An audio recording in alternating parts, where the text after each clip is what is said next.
In this video we're covering the installation of Insignia's second generation Quadrant Shower Cabin.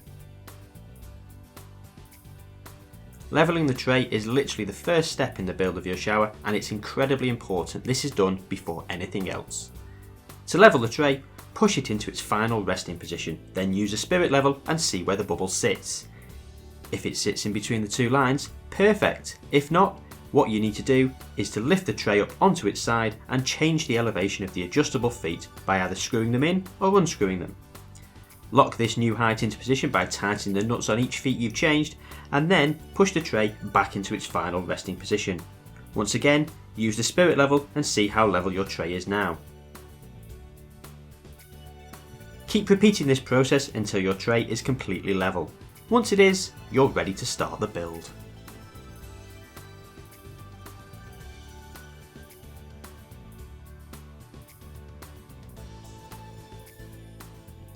To fit the waist, take the chrome cap out and unscrew the inner part of the waist. Take the main body of the waist and the rubber seal and place it under the tray, then screw the inner part of the waist in from above. For ease, lift the tray up onto its side so you aren't hampered by the floor. We advise to add plumber's mate around the inside edge of the waist to create a more watertight seal.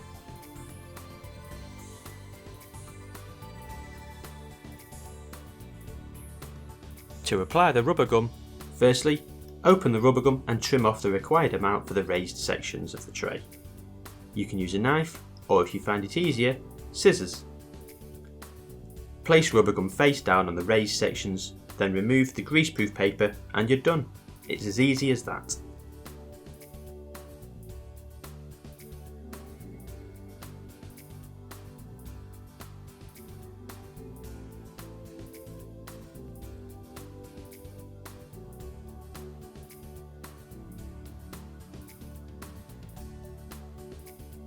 When connecting the framework, it's important to know which rail is which. The top rail is longer from top to bottom and the bottom rail is shorter. The top rail also has a square 90-degree edge, whilst the bottom rail has a curved 90-degree edge. On the bottom rail, the curved 90-degree edge faces down and sits in the tray. On the top rail, the square 90-degree edge also faces down. The cutouts you see in the profile signify that this is the end that sits in the tray. The cutout slightly overhangs the tray lip once fitted. Now you know which rail is which, simply slot the frame together and secure in place using the securing clips.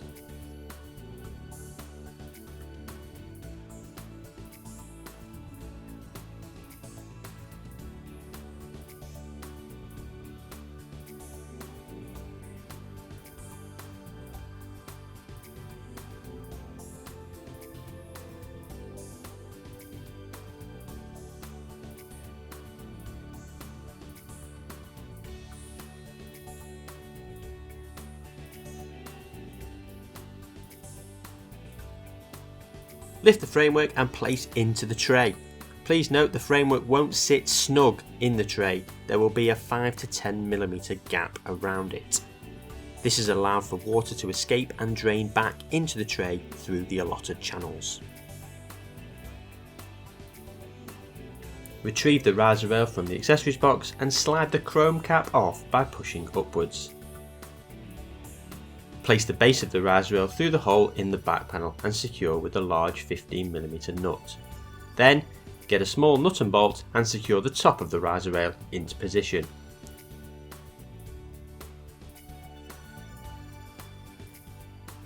Replace the chrome cap to complete the install. To fit the glass shelf, first retrieve one of the chrome finished shelf brackets. This will fit on the inside of the shower with a bolt and rubber washer. Screw the white threaded grub screw into the base of the chrome bracket. Do not screw it all the way in, just enough so it doesn't fall out.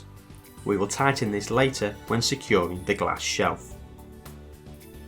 Place the bolt through the bracket and place the rubber washer on the other side. Now locate a second rubber washer, a metal washer and a nut. These go on the rear of the shower to secure the bracket in position. Now, Insert this through the hole in the back panel and place the rubber washer, metal washer, then the nut on the rear of the panel to secure into position. Use a Phillips head screwdriver to tighten. Repeat this process for the other side.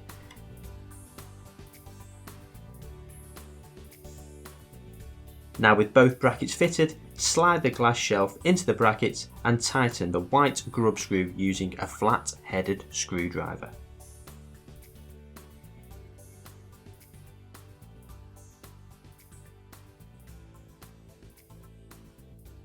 You can fit either back panel first, but for this video we're installing the left hand panel, which is denoted by having the riser rail fitted. Lift the back panel and place it into the side of the tray, aligning it to the framework and screwing it together. There are pre-drilled holes in the framework for the connection, and there are 6 screws to screw in place. Locate the column and lift it into position.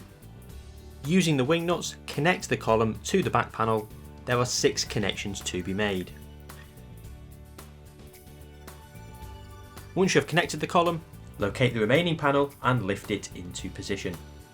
Connect the back panel to the column using 6 wing nuts and then to the framework using 6 screws.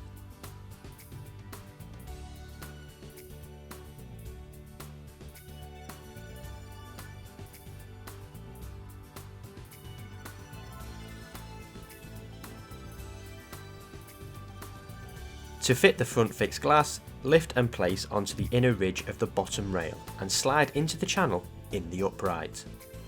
Ensure you fit the glass tight into the framework.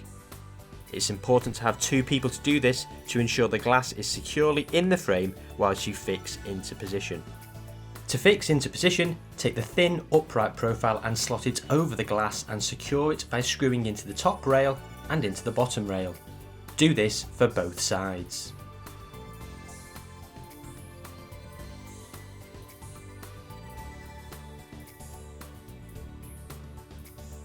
With the fixed glass rib seals, take the 7mm rib seal and insert between the front fixed glass and the inner upright profile.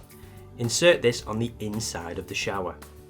You should be able to slot this in tightly with your hands, but if you need assistance, use a flat headed screwdriver.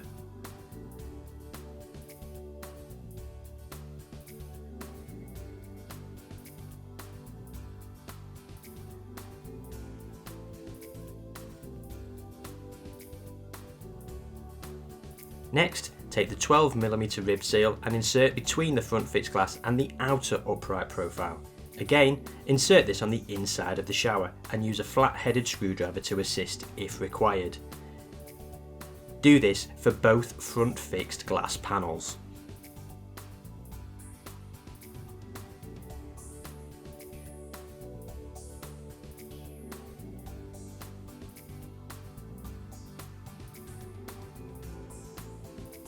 Lift the roof and place on top of the shower. Ensure it slots into the cutouts in the top of the framework. When screwing into position, use the drill bit to create a pilot hole if you wish. Secure all 4 screws into position. You do not need to secure the front of the roof, this will just sit on the framework.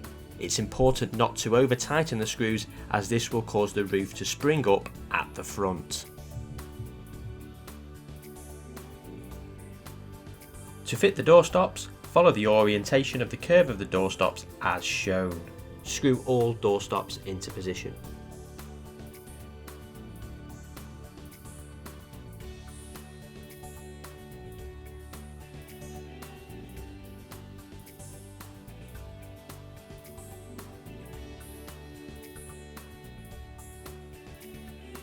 To fit the door handles, simply unscrew the 2 small circular inner handles to separate the pieces.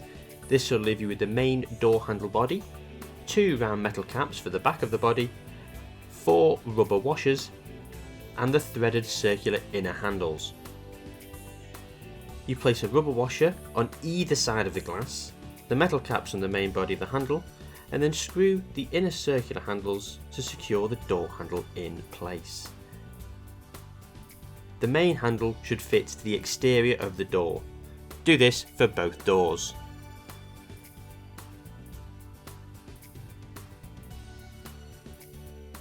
There are 2 types of wheels in your pack. one spring loaded with a push button and one without. The wheels with the push button are for the bottom of the door and the wheels without for the top. On the back of the wheels there is a screw holding it all together. Remove the screw to reveal 4 parts: your backplate, 2 rubber spacers and the main body of the wheel. To fit, place the body of the wheel and a rubber spacer on the outside of the door, with the other rubber spacer and the backplate on the inside of the door, then secure all in place with the screw. To fit the doors, simply feed the top door wheels into the top rail and let the door hang in position. Then press the push button on the bottom door wheels to pop them into the bottom rail. Do this for both doors and you should have an easy glide operation. If it is not gliding easily, double check all door wheels are in the channels and they have been fitted correctly.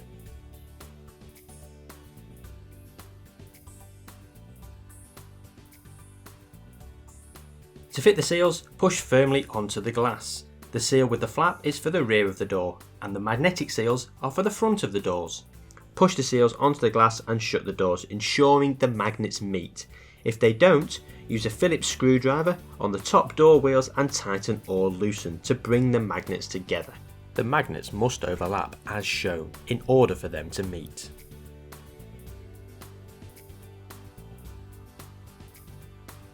With the water connections, the body jets are connected, but it is very important to check all Jubilee clips are tight as they're only connected for transportation purposes.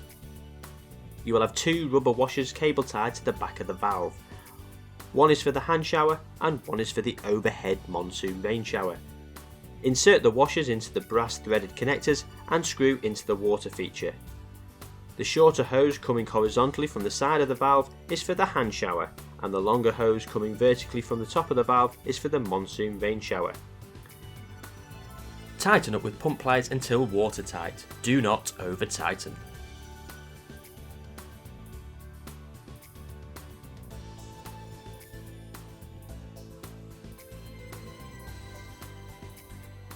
Locate the wires on the roof for the respective outputs and connect together by using the corresponding marking on the wires from the control panel.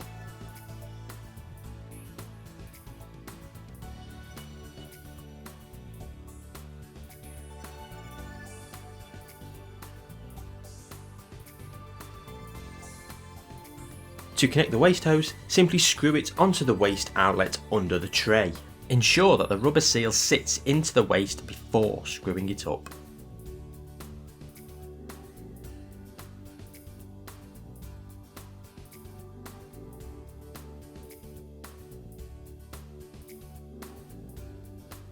Plug your power source in, ensuring the light on the RCD is lit. If the light on your RCD isn't lit, press the button to reset the power. Now to remove any excess rubber gum from under the back panels, column or framework. Once the shower build is complete, you may notice some rubber gum protruding from these 3 items. To create a clean aesthetic finish, simply take a knife and make a cut down the edge closest to the panel, column or framework. Then simply pull away the excess, leaving you a neat and tidy finish. Use a sharp clean blade for a nice clean cut. Failure to do this may cause snagging on the rubber gum, leaving a rough, uneven finish. Push the shower back into its final resting position. Always push from the base, never from the glass or framework. For those with a platinum shower, insert your floor and stool. A tip is to get your floor inside the shower and close the doors about halfway. This is because as you lower the floor into the tray, the curvature of the doors will get in the way when fully open. And that's our video. If there's any other how-to content you want to see, let us know in the comments section below. And to stay up to date with all of our video content, give us a subscribe.